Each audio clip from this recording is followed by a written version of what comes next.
Thank you, Brenda. Thank you, Brenda. Good afternoon.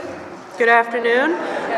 I want to thank Brenda for hosting us, being our MC. I suppose I'm hosting us in the stateroom, but you're the MC. I want to thank Courtney for your terrific work. You hit the ground running since you got here. You're doing great. You've been terrific running 211 during the Newport crisis, so thank you. I want to thank all of you guys for being here. I'm going to take a stab at recognizing a few elected officials, always dangerous. Representative, maybe raise your hand, Representative Lyle, Representative Casimiro, Representative Walsh, I saw 2 seconds ago, Representative Wranglin Vassal, Senator Quesada, Senator Miller, Representative Donovan, Representative Bennett. Thank you guys all for coming and for being an advocate and for helping us.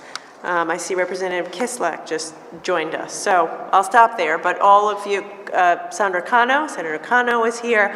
Thank you guys all for coming. We feel lucky that they keep coming in on such an important issue. Listening to Brenda talk, it's such a basic need and right. A warm, safe place to live.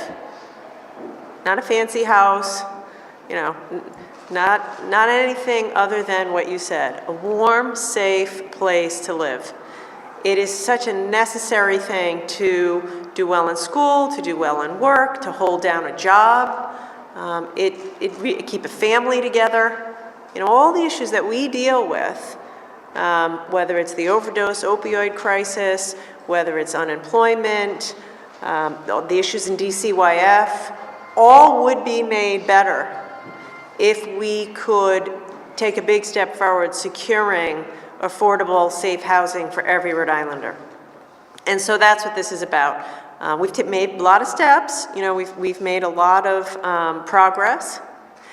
And by the way, this is so not a problem unique to Rhode Island. You read about it's worse in other places. You read about what's happening in Seattle. You read about what's happening in New York City. You go to Boston, you see it. But we have work to do here too. We've made progress, and I want to thank everyone in this building in this room for helping us. A year ago, we did, Representative Tansey, who I just saw, we came together and at my urging, the legislature put the $50 million housing bond on the ballot. The good people of Rhode Island passed it. That's a great thing. We need to do more. You know, Massachusetts does invest a great deal more per capita in housing, and we have work to do. And so today we say we're going to continue to do that work and commit ourselves to a state where everybody has a chance to go home at night. Pretty simple goal, something we need to do.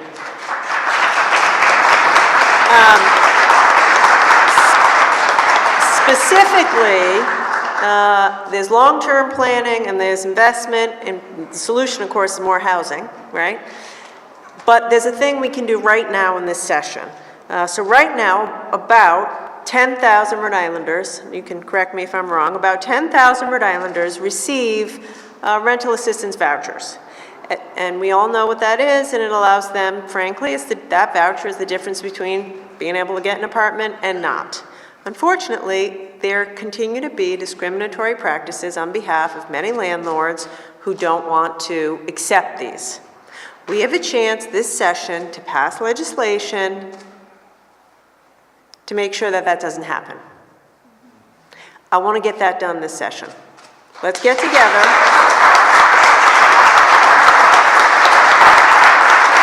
Let's get together to make that happen. 14 other states already do it. I think DC does this, has similar legislation. 14 other states and DC make it illegal for there to be discrimination on the basis of source of income. That seems like good company to keep, those 14 states, so I say let's make it happen. We can all agree discrimination on the basis of income as it relates to housing, as it relates to anything, shouldn't be tolerated within our great state.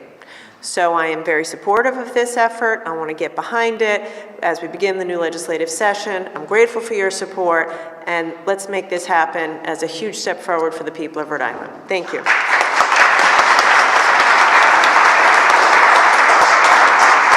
By the way, As happens to me often, I'm presently double booked, so I'm going to apologize and make my exit. It's not an expression of my lack of support. It was important for me to be here, and I hope we have a great session.